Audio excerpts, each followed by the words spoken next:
Kyle Kuzma, DeJounte Murray at Bruce Brown, yan ang ating pag-uusapan. Final seconds. Bryant for the win. Bang!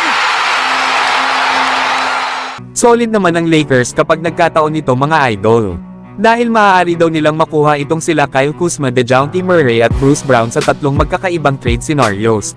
Una na nga daw ay itong si Kyle Kuzma na possible na makuha ng Lakers gamit sila D'Angelo Russell, Jalen Hood-Schifino at ang number 17 pick. Nasa trade nga na ito ay muling makakasama ng Los Angeles Lakers ang dati nilang player na si Kyle Kuzma. Isang 6'10" na kilala bilang isang 3-and-D player.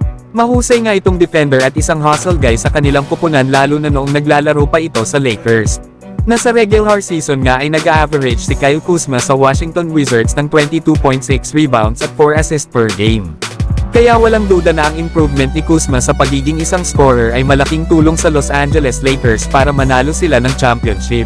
Sunod naman ay itong si DeJounte Murray, na maaari daw itong makuha ng Los Angeles Lakers gamit sila Austin Reeves, Gabe Vincent at ang 2029 first round pick swap, at ang 2029 first round pick.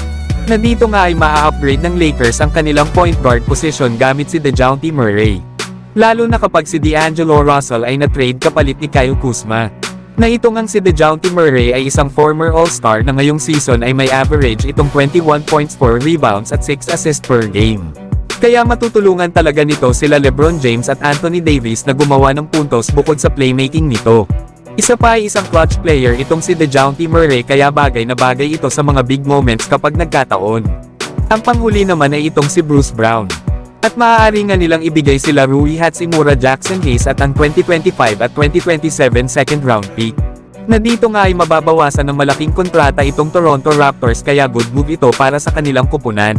Na para naman sa Lakers ay matagal na nilang kinukuha itong si Bruce Brown, kaso ay mas pinili nito ang malaking kontrata sa Indiana Pacers bago ito na trade sa Raptors. Pero ngayong season ay nag-a-average ito ng 10 points, 4 rebounds at 2 assists per game. Nakilala nga ito bilang isang mahusay na defender sa multiple positions. Isa nga rin itong hustle guy, kaya malaking tulong ito para mapalakas ang depensa ng Lakers next season. Kaya naman kapag nangyari ang tatlong trade idea na ito para sa Lakers, ay ito daw ang possible na lineup ng kanilang kupunan.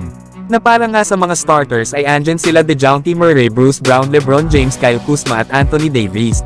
Para naman sa kanilang second unit ay nandyan sila Jared Vanderbilt, Christian Wood, Max Christie at Maxwell Lewis. Na dito ay solid talaga ang roster ng Los Angeles Lakers kapag nangyari ang mga trade idea na ito. Pero kayo mga idol, ano ang masasabi nyo dito?